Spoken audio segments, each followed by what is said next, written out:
And that's where, if you've ever been with somebody and you're like, I don't know about them. I just don't know. It's just simply because of the nature of the interactions is creating both oxytocin and cortisol. So you could definitely think about it that way. My kids would say, somebody who's doing that to you, they're a little bit sus. Yeah.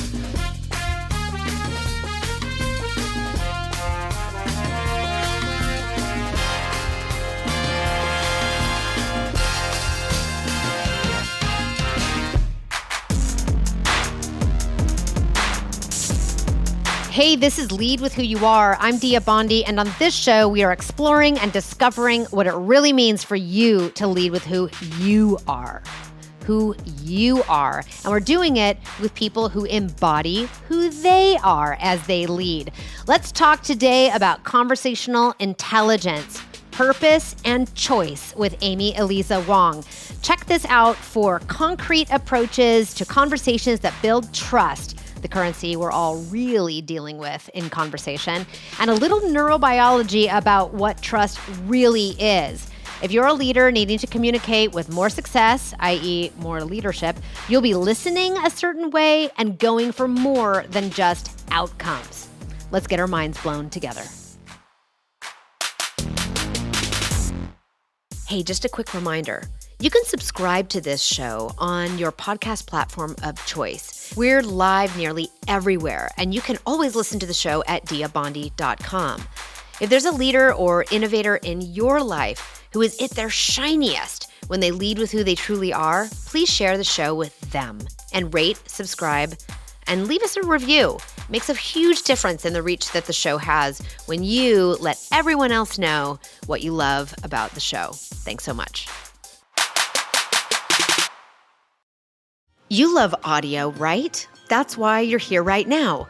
Well, Ask Like an Auctioneer, the audiobook, is available for pre-order now. Or if you're listening to this episode after November 14th, 2023, it's live right now. Head to your favorite audiobook source and add it to your queue. You won't regret it because it has jokes in it. Kinda. Learn to ask like an auctioneer with me right in your headphones. Amy Eliza Wong is a leadership coach, speaker, conversational intelligence expert, and the author of Living on Purpose.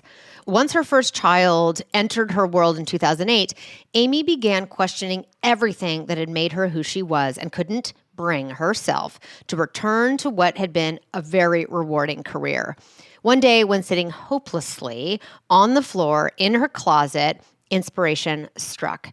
It wasn't about figuring it out. It was more about feeling it out.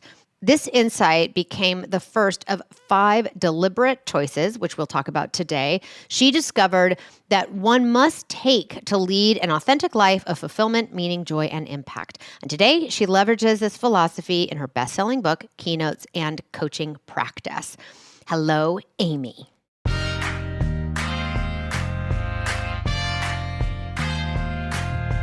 So, Amy, I'm so happy to have you here, and I'm having you on the show today to talk about all things purpose, which is amazing. I believe purpose is an absolute wellspring for us, and I use it a lot in my leadership communications practice. And I want to talk to you today about your take on purpose. And then I know, and everyone will learn very quickly, that you wrote a book called Life on Purpose, and we'll dig into the 5 questions you say are sort of the place. I heard you talking about like the place where life and purpose happen, in these critical decisions tied to these 5 questions. And you're also a conversationalist, in so many words, and I need that help because I'm in a monologuing zone lately. I don't know what's happening to me. Maybe I need to go on silent retreat and just reboot the whole system. But I suck right now, basically.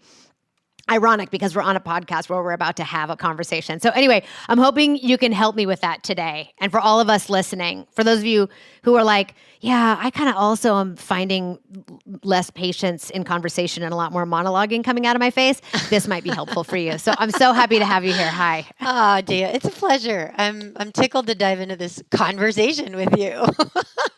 I know. Yeah. Either you'll be like, whoa, stop talking, Dia. That's not a conversation. Or you'll be like, okay, you're doing a good job. You're in conversation. Yeah. Okay.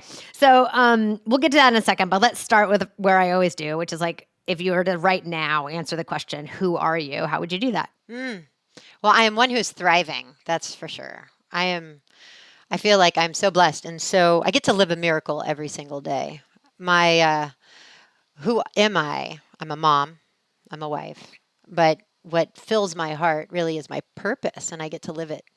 And so I am an executive leadership coach, and I partner with executives and founders and their teams on all things growth, transformation, and flow. And my area of expertise is communication, and that is such a rich, juicy entry point for a lot of these leaders because everybody wants to get better at communication. And the way I see it, it's a symptom. It's a layer that really speaks to what's happening much deeper, on the inside, that relationship we have with ourselves. And that's everything. So that's me. That's awesome. Let's get into then communication since you triggered just talking about that. That yes, and I love the idea that it's an entry point. So you use a framework or an approach that I know nothing about called conversational intelligence. I think I need some of that. So like I said, I've been stuck monologue. I mean, it's partly, I can explain why I think I'm feeling that in me. And every time I walk away from a conversation, I'm like, wow, you just talked too much. But anyway, so what the heck is conversational intelligence and how do I get some? Yeah, all right, let's do it. Well, the way I like to think of conversational intelligence, it's an emerging field. We've got on the one hand IQ, which most people know of, that's our intelligence quotient. And then we've got EQ, which is our ability to understand, feel, know our emotions in ourselves and then in others. And both are very important. But what lives in the middle of these two things is conversational intelligence. And what this is about is really blending the both, recognizing that our ability to be intelligent, to thrive, to be successful, to be effective does happen in communication. None of us live in a vacuum. Everything is happening in the medium of conversations. Relationships are defined by the communication that occurs between the two people. Everything's happening here. And so we take this for granted. Most of us just show up, hope for the best, and then wonder why things fall apart. But there are so many there's just so much to know about this medium of communication. And when you understand it and get it right, then everything almost feels magical. So what conversational intelligence is, it's the ability to connect, navigate, and grow with others. And it happens through the mechanism of trust. And so one of the biggest foundational pillars of conversational intelligence is really understanding the neurobiology of trust. Recognizing that trust isn't this effect that happens because we like each other. It's not an emotion. It's truly a neurological state in which we are optimized for our greatest thinking, for our biggest risk taking, for looking into the future optimistically, for taking disparate ideas, bringing them together, and innovating. And that happens through the currency of trust. And trust is created and eroded in our conversations. And so when you understand the mechanics of that, anything's possible. Can you give me some examples of what those mechanics are? Yeah. I mean, I'm like guessing in my mind. I'm like, is it listening? Oh, 100%. Is it yes. what are the pieces that make up a trust producing communication and encounter? Okay. Well, first, it's really important to understand what trust is and what it isn't. And so trust is this neural network that lives in your prefrontal cortex. And the hormone associated with trust is oxytocin. So some folks might know this. A lot of people might know of oxytocin. Some people think it's the bonding hormone or the cuddling hormone. It's now called the trust hormone. And so when we feel safe with one another, we're going to get a surge of oxytocin. And that oxytocin opens up our prefrontal cortex. And it's because of that that we are able to have our best thoughts, that we can imagine, we can empathize. And so that's trust. And the hormone is oxytocin. So when we feel partnered and connected and safe with one another, oxytocin, trust. Now, distrust. Okay, so is it all? I'm going to interrupt you here. No, go also, for it. bad conversational. There it is. I come pre-failing. That's what I did. Mm-hmm. Bad, but I want to. In the coaching model I use, we don't even call it interrupting. We call it intruding because there's something hot right here, right? So I'm wondering, is like, it's really easy for people to be like, all right, fine. All I got to do to get trust is to pump the oxytocin, like find ways to pump oxytocin into the system of the people who are on the other side of the table. And is that even close to accurate, or is that just could definitely a temptation? think it. No, you could definitely think about it. And there are, the ways in which we speak and the ways in which we listen are going to do one of two things. It's either going to create oxytocin because we feel safe and connected and partnered, or it's going to create cortisol, which we feel unsafe, we feel disconnected, we feel like there is distrust here. And it's those many micro moments in our speaking, in the ways in which we speak and in the ways in which we listen, that's either going to serve up oxytocin, cortisol, or both.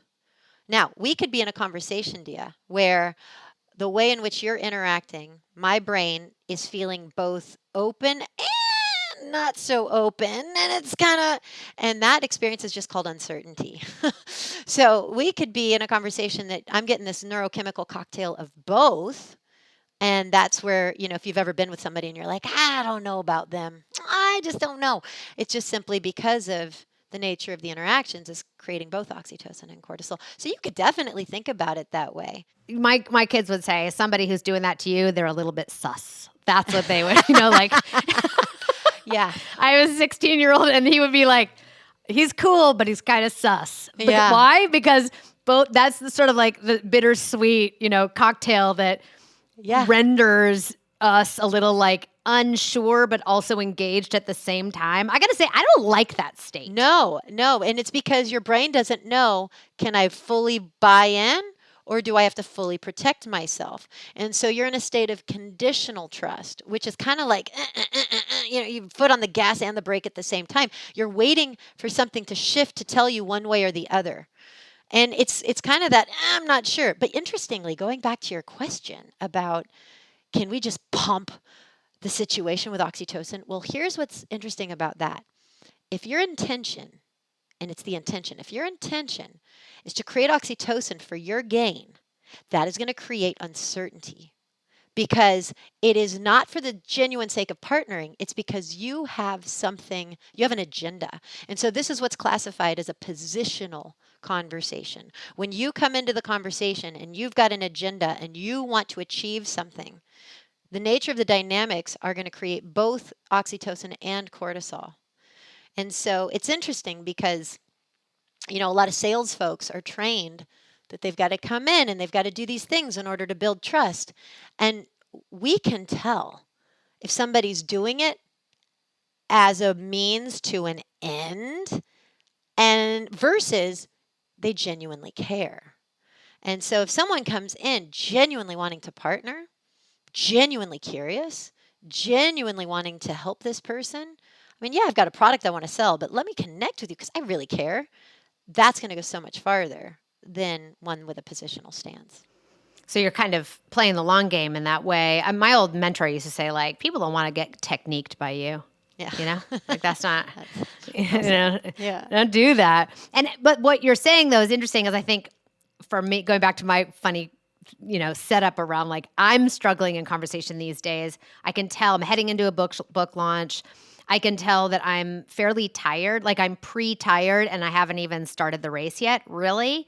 For lots of reasons, I'm fairly tired. And I'm a little creatively, I've talked about this on the podcast, folks who listened to our last 2 episodes. You heard me say that I'm kind of like, I hit a wall creatively, and it's because I'm standing in the wrong perspective, I think, in my work right now.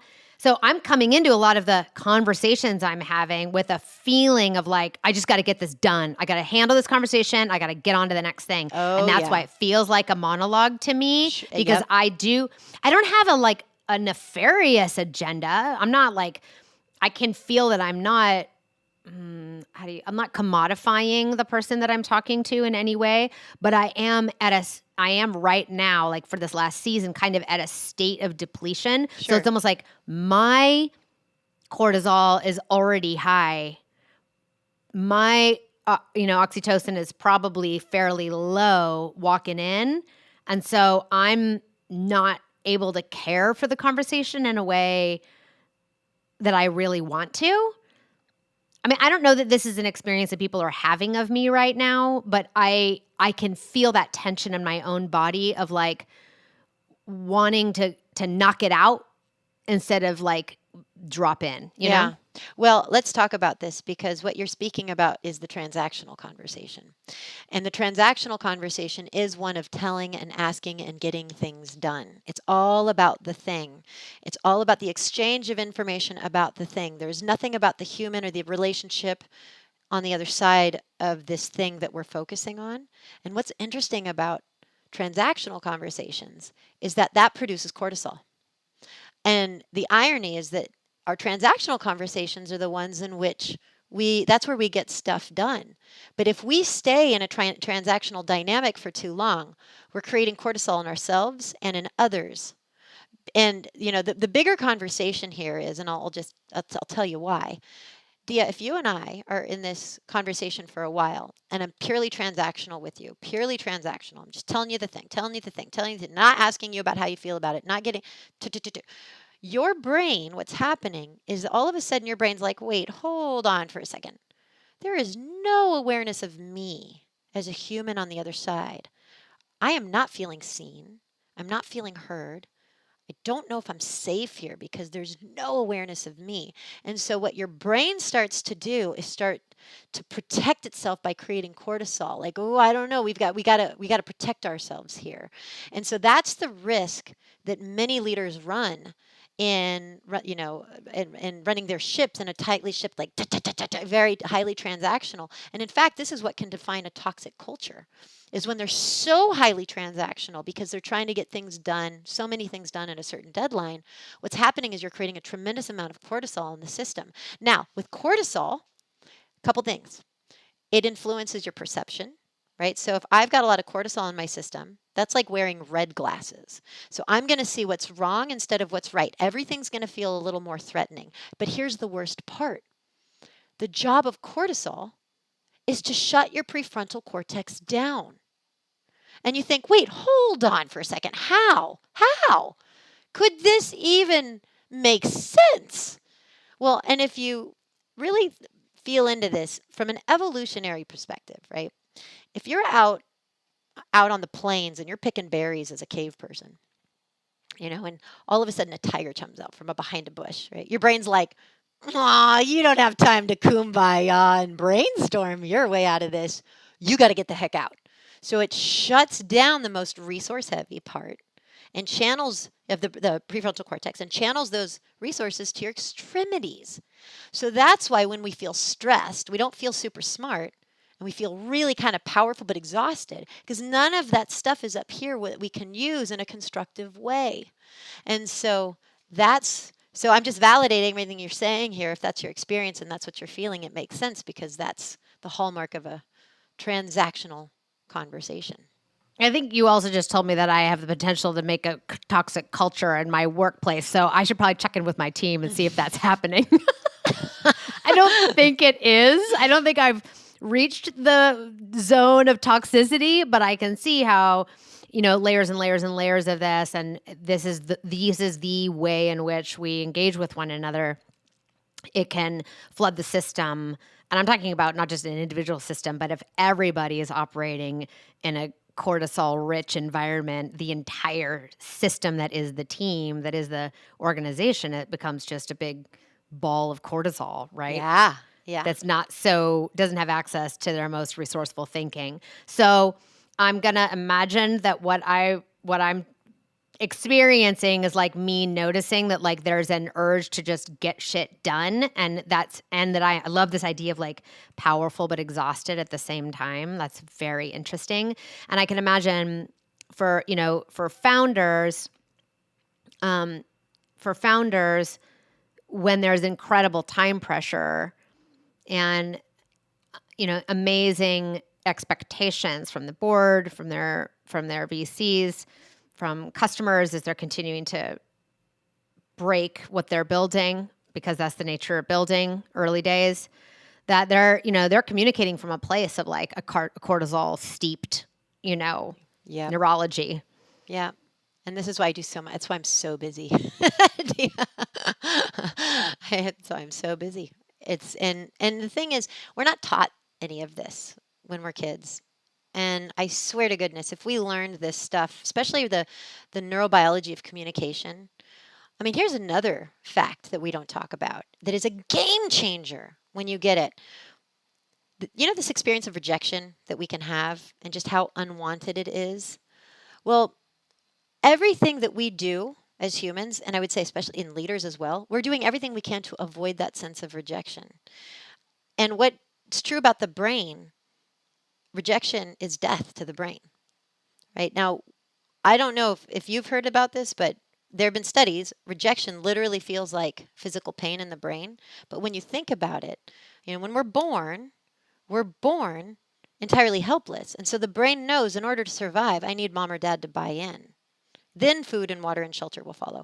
And so, this is a huge part of conversational intelligence, is recognizing that every single human on the planet, and I don't care who you are, I don't care how you show up, I don't care about all those survival mechanisms, on a deeply primal neurological level, biological level, there is a deep, deep, deep fear of experiencing rejection. And everything that we do is to avoid that. And so the reason conversational intelligence is so important is that we understand, wow, really what this is, it's about the opposite of that. Because if rejection is death, then what is life and thriving?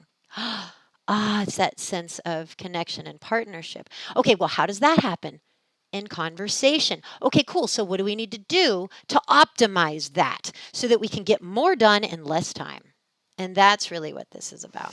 So, okay, where do I want to go from here? I'm like, I want to talk about always on purpose philosophy. Is it a good time to do that? Or is there another question I should be asking you about what, the opposite of sort of the hole that we can dig with the cortisol conversations and instead, create and optimize inside of those. So I'm like curious about both. Maybe let me start with the second half here. Like, okay, so the opposite of that, you said, what is the opposite of that? How do we produce that then if we're avoiding cortisol? How do we produce the kinds of trust-inducing conversations that we want to have? Yeah. Well, first, I find that it's really helpful to just adopt this idea that trust is the ultimate currency. And you know this, like you would never buy something of significance from someone you didn't trust. And you would never share critical information with someone you didn't trust. Trust is everything. And trust isn't a nice to have. It really is. It has to be in the spotlight.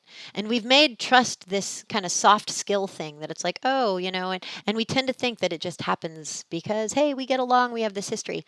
Totally not true. And so one of the quickest ways we can start to prioritize it is to just intend to. Say, oh my gosh, if I want to make life easier for myself, then I really do kind of need to think about this in a different way. It isn't about getting it done. It's about getting this done in tandem and in partnership with others, because this really is about being connected with others. And so one of a really, really powerful way to do that is through your listening. So a lot of us are told, active listening is a really great way to build trust. That is true. And I'm going to take it a step farther, because active listening, I think we say that a lot. So I'm going to give a slightly different, more specific way to listen, which is a game changer. If you want to create trust in a moment, if you want to change the dynamic, just intend in that moment to listen to connect with the other person. Not listen to prove, not listen to judge, not listen to get it done, not listen to be right, not even listen to understand. Sure, you can do that, but you can listen to understand in a positional conversation, and you can also listen to understand in a transactional conversation. So listening to understand still could produce cortisol, right? So we need a deep place of curiosity that comes from the heart. And the way to get there and the way to change a dynamic immediately and change the trajectory of a conversation in an instant is just to, in that moment, I'm just going to listen to connect with you. Now, I make that intention. Let's say you and I are in a somewhat tense conversation, Dia, and all of a sudden I'm starting to feel it and you can feel it. And there's a part of me that's like, you know what, Amy, just listen to connect. The moment I remember to do that, there is a shift, not just in my thinking, but in all aspects of my presence, because that intention is going to influence my facial expressions, my body language, which is going Your to heart rate, activate. probably. Yes, and which is now your brain, because of this incredible thing called neuroception.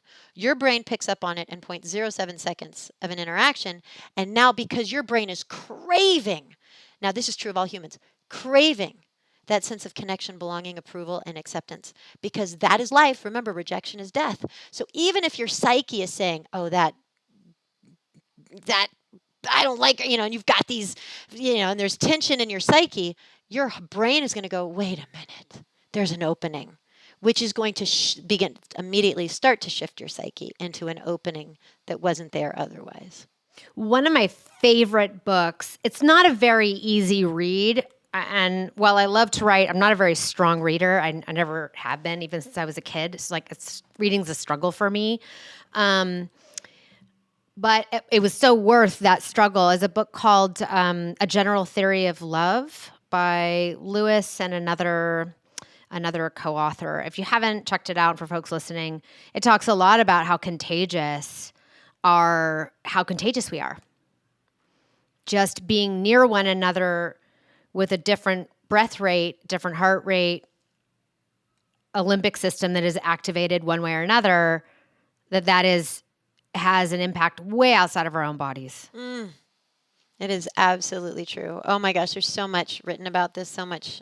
You're absolutely right. And here's what's really cool. Most of us show up pretty unconsciously, and let's say not on purpose, in our conversations. And that's many of us that don't understand how this works, and we're really just hoping for the best, and we're replaying our old patterns.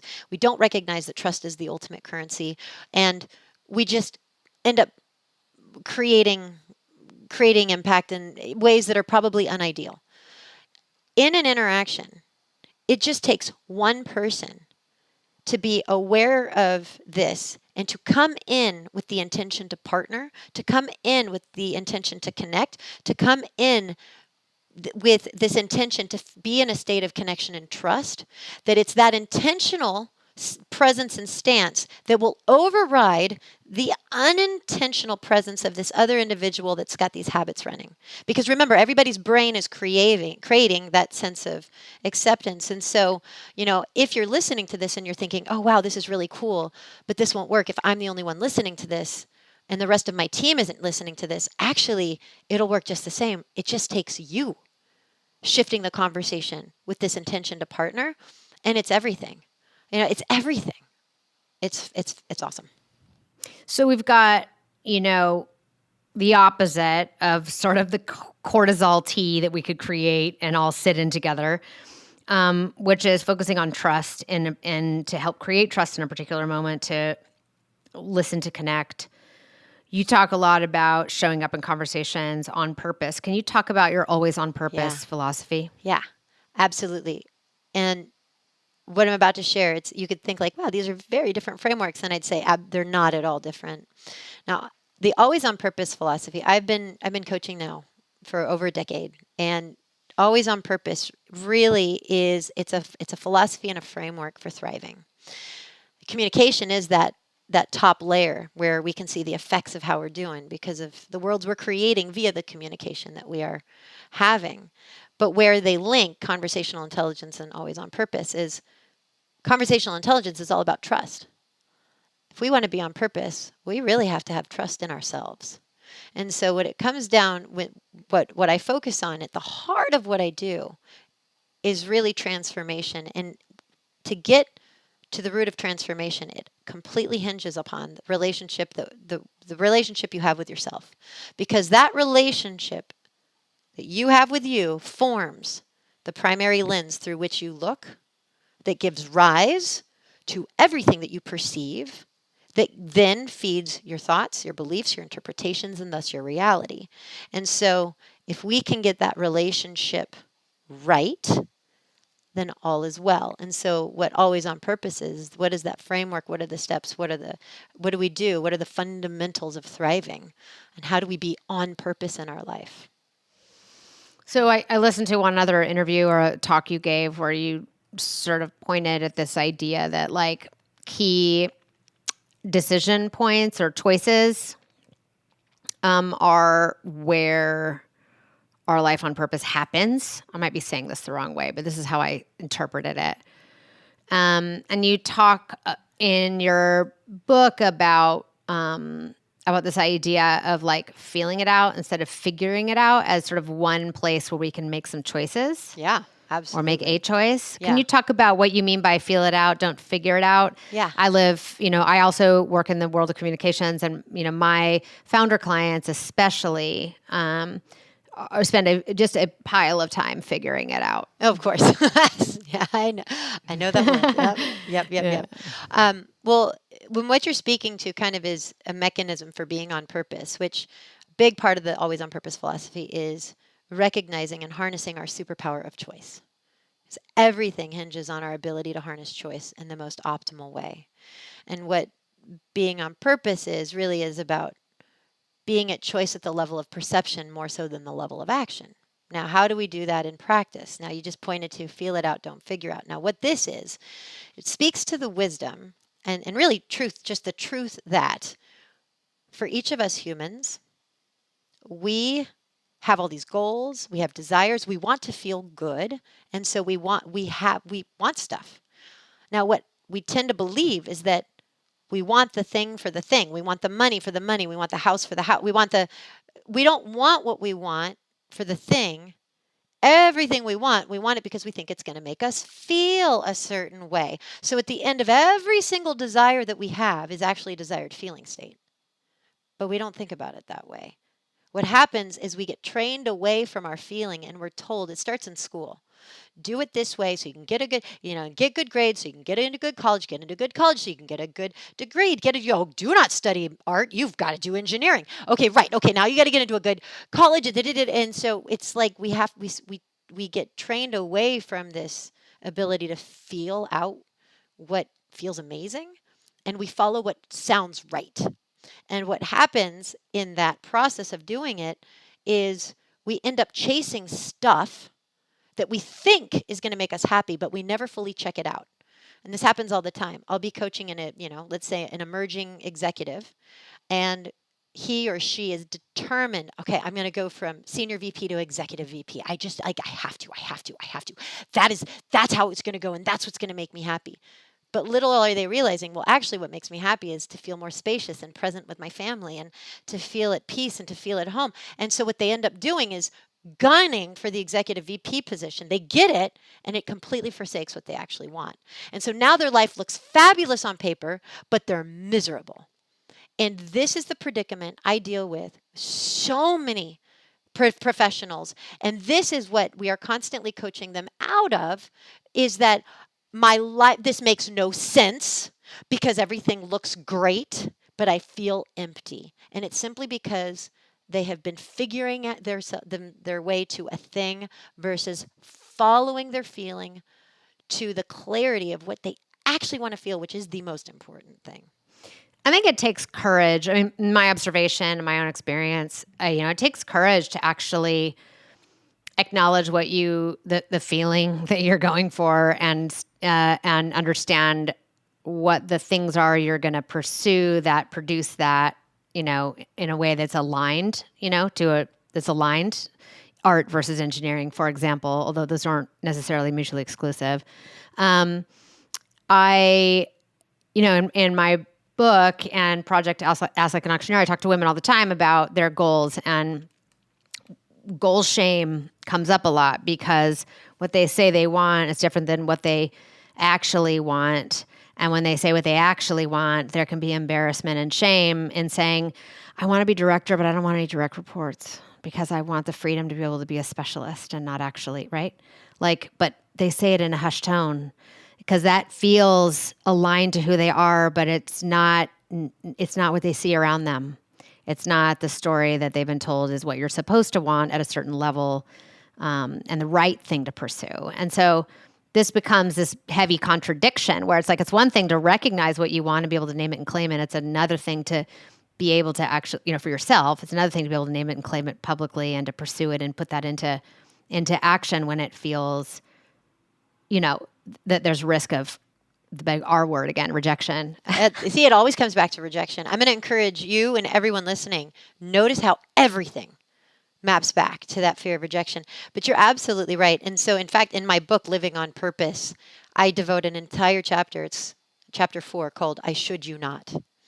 Because so much of our lives are predicated on this word should. You should be doing it this way. You should do it this. But should is never a want. Never a want. That's the figuring it out path. And, and there can be a lot of shame in, wow, actually, I really just want to be a teacher. But that's not, and how sad is that? That's not something to aspire to because of the financial reality that comes with being a teacher. So therefore, I can't follow this gift and this dream of mine to help others in this way.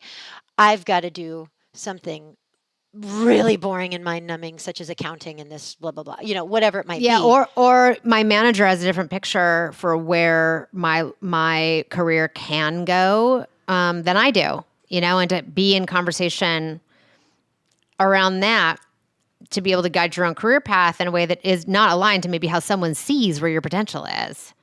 And just because you have a potential or a certain skill set in one direction or another, or a history in one direction or another, does not mean you're obligated to continue on that path. Just because you can do it doesn't mean you're meant to do it. Mm-hmm. Beautiful. Mm-hmm. So you talk about 5 sort of key choices. Can you name what those are? Yeah, and maybe absolutely. pick the one that you maybe talk to us a little bit more deeply about, the one that you're seeing sort of the most present right now in our current culture and climate. It's a great question. So the book is called Living on Purpose. The subtitle is 5 Deliberate Choices to Realize Fulfillment and Joy. And so just a little bit of backstory here. The reason I wrote this book is because I have been coaching leaders for a really long time. And the thousands of conversations that I've had over the past 10 years, I saw some really clear fundamental themes that we were doing that were keeping us from thriving. And it was, if you could make these 5 choices, you can free yourself to live a life that you just absolutely love and you thrive. So the first that you mentioned was feel it out, don't figure it out. The second is choose to know that there is no way things should be. Now, this is a really big one. We are all brainwashed by this idea that there's this big book in the sky called the Big Book of Shoulds. And if you're going to do it right, you're going to live the good life, you're going to be the good person, you got to do it just like this. There's a right way to write this proposal. There's a right way to pitch this thing. There's a right way to create this product. Nope. There is no should about it, but we all hold ourselves hostage to it. Which kind of leads into, and I want to offer the third, which I want to focus on because this is the one I'm really seeing the most, is that, and this can be a hard pill for a lot of folks to swallow at first, but it is choose to know that it is always working out for you, even when you're convinced it's not. And so what this choice is that we tend to, I'm going to talk about it this way. Through life, we're growing all the time, whether we like it or not. We're growing our experiences, we're growing our perspectives, we're growing our opinions. Now, are we growing in the direction that we desire? Maybe, maybe not, but we're growing. And there's 2 ways in which we grow. We either grow on purpose, meaning I chose this, I wanted this, I planned for it, and therefore that's on purpose. But then there's this whole bucket of stuff where we grow on accident. And this is the stuff of life that is unavoidable. It's the stuff that's not wanted. It's the stuff that wasn't planned for. The failures, the mistakes, the setbacks, the humiliations, all the things that you weren't intending and are very likely unwanted. Now, we grow equally from both. What we fail to acknowledge because of the shame, let's go back to that word, that we associate with failure, we tend to not focus on that bit. But the truth is, we often grow so much more powerfully from the stuff that was on accident. And so when you can see that stuff is going to happen, failures are going to happen, and you know what? It's not always going to be what you plan, and it's not always going to feel good, but something will always emerge from it. You might see it immediately. It might take 20 years to see the blossom actually cultivate, but there will always be something amazing that emerges from it. And I have a fun process I could share to help orient this to folks, and it's very helpful. But this is the one that I feel like I'm in conversation a lot right now, is because there's a lot of stuff that's unwanted. Whether it's I can't secure this funding, I have to go through this rift. I can't, I thought I was going to be able to bring on these people. I've just lost my number one. And it's and we tend to want to catastrophize and, oh my gosh, this is going to be the death of us. And it takes a lot of work to say, how could I actually how can I embrace this as actually not necessarily wanted, but how can I look at it in a new way? And so here's the process that I'll share. So how you'll be in your now moment and you could look back to your past. And let's say there was an event that happened 15 years ago that was just awful and it was gut wrenching and it was embarrassing and you wanted to die and so, but from this moment here, you look back and you go, oh my gosh, do you remember that time I had to go through that? Oh, it was the worst. But if it wasn't for that, I wouldn't have, and I wouldn't have, and I wouldn't be here. All of us can do that. All of us can have a moment where we look back and we say, yeah, that was sucked, but actually I wouldn't be who I am and I wouldn't have the skill and I wouldn't have this knowledge, whatever it is. So what I'm sharing is that there's always a point in which we can look back with appreciation and find meaning and purpose and actually embrace it. Now, here's what the process is. This is where I call turning, excuse my language, shit into manure, right? Because all of us think that we go through stuff like crap and it's just crap. Well, no, it's manure. So let's say you're in a crap moment. You're going through a riff, you're going through whatever, you've just lost your number two. Now, instead of going, oh, this is so hard, what you can do is just for a moment, fast forward to the vision you have of yourself 3 years, 5 years from now. And just imagine you living into that vision you hold. Now, from that place, I want you to look back at where you are now, and I want you to explain to yourself how this was on purpose to get you there. And just through this simple exercise, what you do is you convert resistance, not just to acceptance, but sometimes appreciation. And the moment you can frame your crap moments through appreciation, the game changes. And this is how you can start to see how everything is working out for you. And when you hold that mindset as you navigate through life, nothing but joy really does result because you see so much more possibility and opportunity that exists. You just can't see it when you're busy resisting.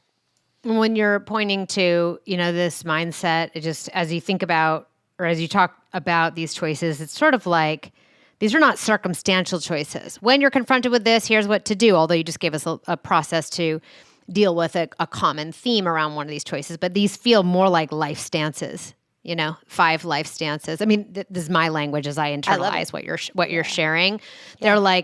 They're not like, when this happens, then do this. Like, it's not a choice of go right or left. These are choices that become life stances or perspectives that you're standing in as you approach any and everything. That's right. I call them perceptual shifts. So, because truly what it means to be always on purpose, because everybody asks that. It's like, Amy, what does always on purpose mean? Well, I said, here it is. It's choosing to harness choice at the level of perception, not at the level of action. Right? And perception meaning I get to choose how I am going to view this, how I am going to narrate this, how I am going to frame this versus do I want an apple or do I want a candy bar? Now, choice at the level of action, that's interesting. But where you find your freedom and your joy and your meaning is really at the level of perception. So to be always on purpose is to harness it there. So that's a great place for us to end with our last question, which is, what is it for you to lead with who you are? To lead with who I am. Well, the last choice in my book is to know, not believe your worth. So you have to choose to know, not believe your worth. So for me to lead with who I am, that is leading by the whole and complete me that I know that I am, not believe that I am, but know that I am. That I am unconditional in my enoughness and my worth. And that, from that place of unconditionalness, that is true love and joy and power and impact. Amy, it's been such a joy to hear about your work and your perspective and the tools that you bring to bear for leaders, I would imagine, at all levels, and particularly leaders that have big, heavy things that they're grappling with, the courageous decisions, the ways that they can have impact on others that move the ball in the right direction and help us experience that ball moving in a way that is not, that's optimal. I want to ask you, how can people find you and what can they do with you? Yeah.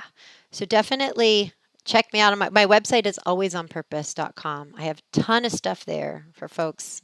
And then my book, Living on Purpose, 5 Deliberate Choices to Realize Fulfillment and Joy. It's found where it's sold wherever books are found. And if you're a social media person, I'm on LinkedIn. So Amy Eliza Wong on LinkedIn. Thank you.